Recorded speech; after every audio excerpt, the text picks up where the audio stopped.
Hello friends, എല്ലാവർക്കും എൻ്റെ YouTube ചാനലിലേക്ക് സ്വാഗതം. ഇന്ന് പറയാൻ വേണ്ടി പോകുന്ന ടോപ്പിക് എന്ന് പറയുന്നത് ക്രിപ്റ്റോ മാർക്കറ്റ് അനാലിസിസിൽ നമ്മുടെ ബിറ്റ്കോയിൻ്റെ പ്രൈസ് പമ്പെന്ന രീതിയിൽ പോയിക്കൊണ്ടിരിക്കുകയാണ്. അതിനെക്കുറിച്ചാണ് വീഡിയോ ചെയ്യുന്നത്. അതുപോലെ തന്നെ ഞാൻ യൂസ് ചെയ്യുന്ന ഇന്ത്യൻ എക്സ്ചേഞ്ച്, ഇൻ്റർനാഷണൽ എക്സ്ചേഞ്ചിൻ്റെ ലിങ്ക് എല്ലാം ഡിസ്ക്രിപ്ഷനിൽ കൊടുത്തിട്ടുണ്ട്.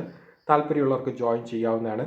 ഇന്നലത്തെ ദിവസം നമ്മുടെ ബിറ്റ്കോയിൻ്റെ പ്രൈസ് ഏകദേശം 5500 USD വ്യത്യാസത്തിൽ ഹൈയിലോട്ട് പോയിട്ടുണ്ട്. ഏകദേശം ഒരു 61,300 നിന്നും ഏകദേശം ഒരു 66,000 USD, 66,400 USD റേഞ്ചിലോട്ട് പ്രൈസ് വേരിയേഷൻ വന്നിട്ടുണ്ട്. എന്തുകൊണ്ടാണെന്ന് കേട്ട് കഴിഞ്ഞാൽ പോസിറ്റീവ് കുറച്ച് ന്യൂസ് ഉണ്ടായിരുന്നു. അതുപോലെ തന്നെ എപ്പോഴും ഞാൻ പറയുന്ന ഒരു തിയറിയാണ്, ഗോൾഡിൻ്റെ പ്രൈസ് എന്ന് പറയുന്ന ഹൈയിലോട്ട് പോയിട്ടുണ്ടായിരുന്നു. അതനുസരിച്ച് ബിറ്റ്കോയിൻ്റെ പ്രൈസ് പുതിയൊരു ഹൈയിലോട്ട് പോയിട്ടുണ്ടായിരുന്നു. അതനുസരിച്ച് ബിറ്റ്കോയിൻ്റെ പ്രൈസ് ഹൈയിലോട്ട് വന്നിട്ടുണ്ട്.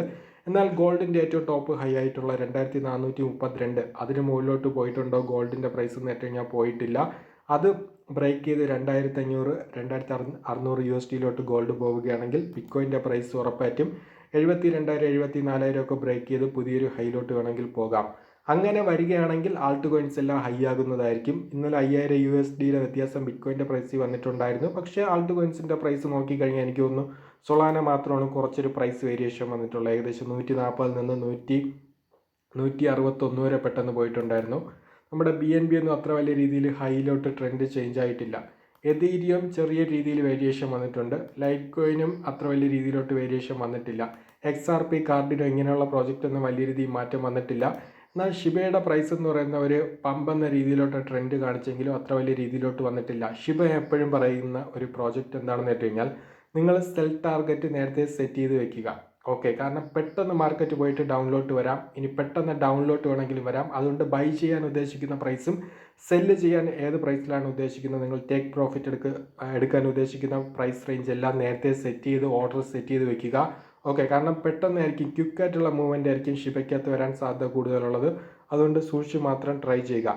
ഇനി വെർജ് എന്ന് പറയുന്നത് ഞാൻ നേരത്തെ തന്നെ പറഞ്ഞിട്ടുണ്ടായിരുന്നു. 0.0048 താല്പര്യമുള്ളവർക്ക് ലോങ് ടൈം വേണമെങ്കിൽ ബൈ ചെയ്ത് ഹോൾഡ് ചെയ്ത് വെക്കാം. വെയിറ്റ് ചെയ്യുക. മാർക്കറ്റ് മറ്റുള്ള എല്ലാ പ്രോജക്റ്റും ഡൗൺ ആണോ എന്ന് വെച്ച് കഴിഞ്ഞാൽ നേരത്തെയുള്ള അതേ പ്രൈസ് റേഞ്ച് തന്നെയാണ്. വലിയ വേരിയേഷൻ ഒന്നും വന്നിട്ടില്ല. ഏകദേശം ഒമിസാഗൊക്കെ കണ്ടോ, എല്ലാം ഡൗൺ എന്ന രീതിയിൽ തന്നെയാണ്. അത്ര വലിയ വേരിയേഷനിലോട്ട് മാർക്കറ്റ് ഹൈയിലോട്ട് പോയിട്ടില്ല. എന്നാൽ നമ്മുടെ MXC ടോക്കൺ നിങ്ങൾക്ക് ഇവിടെ കാണാൻ വേണ്ടി പറ്റും. ഏകദേശം 461 വന്നിട്ടുണ്ട്. ഓക്കെ, 461 വന്നിട്ടുണ്ട്. ഈ ഒരു റേഞ്ച് ബ്രേക്ക് ആവുകയാണ്, ബിറ്റ്കോയിൻ്റെ പ്രൈസ് ക്രാഷിലോട്ട് പോവുകയാണെങ്കിൽ വീണ്ടും MXC ടോക്കൺ ഡൗണിലോട്ട് വീഴാനുള്ള സാധ്യത കൂടുതലാണ്.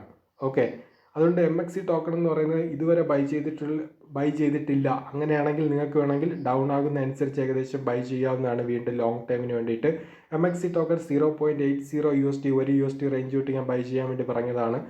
ഏകദേശം 6 USD റേഞ്ച് വരെ പോയിട്ടുണ്ട്. അതിനുശേഷമാണ് ഇപ്പോൾ 463 USD നിൽക്കുന്നത്. ലോങ് ടൈം താല്പര്യമുള്ളവർക്ക് വേണമെങ്കിൽ ബൈ ചെയ്ത് ഹോൾഡ് ചെയ്യാവുന്നതാണ്. അതുപോലെ തന്നെ സിലിക്ക, അയോട്ട ഇങ്ങനത്തെ പ്രോജക്റ്റ് എല്ലാം ഡൗൺ ആണോ എന്ന് വെച്ച് കഴിഞ്ഞാൽ ഡൗൺ തന്നെയാണ്. പക്ഷേ ഇപ്പോഴും നിങ്ങൾ ഫേസ് ചെയ്യാൻ വേണ്ടി പോകുന്ന അടുത്തൊരു പ്രശ്നം എന്താണെന്ന് വെച്ച് കഴിഞ്ഞാൽ, ബിറ്റ്കോയിൻ്റെ പ്രൈസിന് ക്രാഷ് ആയെന്ന് വെക്കുക. ഏകദേശം ഒരു 50,000 USD പെട്ടെന്ന് എന്തെങ്കിലും ഒരു നെഗറ്റീവ് ന്യൂസ് വന്ന് വീണ് കഴിഞ്ഞാൽ ഇപ്പോഴത്തെ ആൾട്ട് കോയിൻസിൻ്റെ പ്രൈസ് എല്ലാം 100% വരെ ഡൗണിലോട്ട് വേണമെങ്കിൽ പോകാം.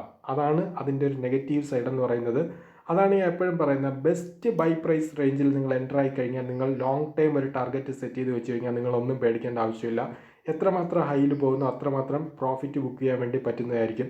എൻ്റെ ഒരു സെല്ലിംഗ് ടാർഗറ്റ് ഞാൻ പറഞ്ഞിട്ടുണ്ടായിരുന്നു. ബിറ്റ്കോയിൻ്റെ പ്രൈസ് 80,000 USD അല്ലെങ്കിൽ 1,00,000 USD. ഇതിൻ്റെ ഇടയിലായിരിക്കും ഞാൻ ഡിസിഷൻ എടുക്കുന്നത് ഏതൊക്കെ പ്രോജക്റ്റ് സെല്ല് ചെയ്യണമെന്ന്. അതനുസരിച്ച് ആൾട്ട് കോയിൻസിൻ്റെ ഒരു കണ്ടീഷനും മാർക്കറ്റിൻ്റെ കണ്ടീഷനും അനുസരിച്ചിട്ടായിരിക്കും ഞാൻ സെല്ലിലോട്ട് മൊത്തത്തിലോട്ട് പോകുന്നത്. അതുവരെ ഹോൾഡിംഗ് ആണ്. കാരണം അതിന് മുകളിൽ വരെ വേണമെങ്കിൽ മാർക്കറ്റ് പോകാം. പക്ഷേ എന്തെങ്കിലും ഒരു നെഗറ്റീവായിട്ടുള്ള കാര്യം വരികയാണ്, ഇപ്പോൾ എന്തെങ്കിലും ഒരു ഇൻ്റർനാഷണൽ എക്സ്ചേഞ്ചിൽ എന്തെങ്കിലും ഹാക്കിങ് ഇങ്ങനത്തെ എന്തെങ്കിലും സെക്യൂരിറ്റി പരമായിട്ടുള്ള ഇഷ്യൂസ് വരികയാണെങ്കിൽ, നെഗറ്റീവായിട്ടുള്ള ന്യൂസ് വരികയാണെങ്കിൽ മാർക്കറ്റ് വേണമെങ്കിൽ വീണ്ടും വേണമെങ്കിൽ 66,000 USD വേണമെങ്കിൽ വീണ്ടും വേണമെങ്കിൽ വരാം. അതായത് FTX എക്സ്ചേഞ്ചിൻ്റെ ഒരു ഇഷ്യൂ മുമ്പുണ്ടായ ടൈം എന്ന് പറയുന്ന മാർക്കറ്റ് വൻ രീതിയിൽ ഡൗണിലോട്ട് പോയിട്ടുണ്ടായിരുന്നു. കഴിഞ്ഞ വീഡിയോ ഞാൻ പറഞ്ഞിട്ടുണ്ടായിരുന്നു, FTX എക്സ്ചേഞ്ച് റീഫണ്ട് ക്ലെയിം ചെയ്യാൻ താല്പര്യമുള്ളവർ എങ്ങനെയാണ്, ആ ഒരു വീഡിയോ പോയിട്ട് വാച്ച് ചെയ്യുക. അതിൽ പറയുന്ന പ്രൊസീജിയർ അനുസരിച്ച് നിങ്ങൾ ചെയ്യുക. റീഫണ്ട് തരികയാണെങ്കിൽ നിങ്ങൾക്ക് കിട്ടുന്നതായിരിക്കും. പക്ഷേ 99.99% ഇതുപോലത്തുള്ള എക്സ്ചേഞ്ചിലുള്ള ഇഷ്യൂസ് കാരണം ഒരിക്കലും റീഫണ്ട് ആർക്കും തന്നെ കിട്ടിയിട്ടില്ല. ഓക്കെ, അതുകൊണ്ട് കിട്ടുകയാണെങ്കിൽ അത് ചരിത്രമായിരിക്കും. അതുകൊണ്ട് അതുവരെ വെയിറ്റ് ചെയ്യുക. ആൾട്ട് കോയിൻസ് ഇപ്പോഴത്തെ ഒരു കണ്ടീഷനിൽ ഏതെങ്കിലും ബൈ ചെയ്യണമെന്ന് വെച്ച് കഴിഞ്ഞാൽ, ബൈ ചെയ്യാനുള്ള ഓപ്പർച്യൂണിറ്റി ഉണ്ടോ എന്ന് വെച്ച് കഴിഞ്ഞാൽ ഇപ്പോൾ കാർഡിനൊക്കെ 0.45 ആണ്. ലോങ് ടൈം താല്പര്യമുണ്ടെങ്കിൽ ബൈ ചെയ്യാം. പക്ഷേ ബിറ്റ്കോയിൻ്റെ പ്രൈസ് വീണ്ടും ഒരു 50,000 USD റേഞ്ചിലോട്ടൊക്കെ ഡൗണിലോട്ട് വീണ്ടും വീഴുകയാണെങ്കിൽ ഉറപ്പായിട്ടും കാർഡിനയുടെ പ്രൈസൊക്കെ എന്ന് പറഞ്ഞാൽ വീണ്ടും 100% ഡൗണിലോട്ട് വന്നിട്ട് ഏകദേശം 0.25 0.20 USD റേഞ്ചൊക്കെ വേണമെങ്കിൽ വീണ്ടും ഡൗണിലോട്ട് വീഴാം.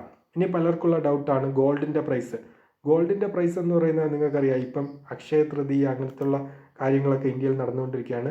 സ്വർണത്തിൻ്റെ ഡിമാൻഡ് എന്ന് പറയുന്നത് ഹൈ ആണ്. അതുമാത്രമല്ല പല രാജ്യങ്ങളും ഹൈ ആയിട്ട് നേരത്തെ തന്നെ ഞാൻ പറഞ്ഞിട്ടുണ്ടായിരുന്നു. കഴിഞ്ഞ ഒക്ടോബറിൽ ഞാൻ പറഞ്ഞിട്ടുണ്ടായിരുന്നു പല രാജ്യങ്ങളും കൂടുതൽ ഫോക്കസ് ചെയ്ത് സ്വർണത്തിൽ ബൈ ചെയ്യാൻ സാധ്യത കൂടുതലാണെന്ന്. അതനുസരിച്ച് അവർ ബൈ ചെയ്തിട്ടുണ്ടായിരുന്നു. അതനുസരിച്ച് ട്രെൻഡ് ചേഞ്ച് ആയിട്ട് വീണ്ടും ഹൈയിലോട്ട് പോയിട്ടുണ്ട്. നമ്മുടെ ഗോൾഡിൻ്റെ പ്രൈസ് വീണ്ടും 2500 വേണമെങ്കിൽ പോകാം. ഓക്കെ, ഏകദേശം ഇനി സൈഡ് വേസ് നിന്നിട്ടായിരിക്കും കുറച്ചൊന്ന് പോകുന്നത്. ഉറപ്പായിട്ടും ഡൗൺ ഇനിയും വരുമോ എന്നിട്ട് കഴിഞ്ഞാൽ ഉറപ്പായിട്ടും വരുന്നതായിരിക്കും. 2000 USD വരുമോ എന്നിട്ട് കഴിഞ്ഞാൽ ഉറപ്പായിട്ടും പറയാം ഗോൾഡിൻ്റെ പ്രൈസ് വരും. പക്ഷേ എപ്പോഴാണെന്ന് പറയാൻ വേണ്ടി പറ്റില്ല.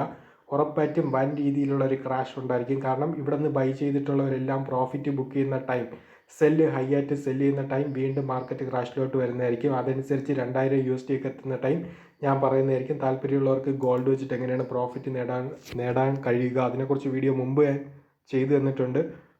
ആ ഒരു വീഡിയോ പോയിട്ട് വാച്ച് ചെയ്യുക. അതുകൊണ്ട് ഗോൾഡിൻ്റെ പ്രൈസ് എപ്പോഴും ഇല്ലാതെ ക്രാഷിലോട്ട് വേണമെങ്കിൽ പോകാം. ഓക്കെ, അതുകൊണ്ട് സൂക്ഷിച്ച് മാത്രം ട്രൈ ചെയ്യുക.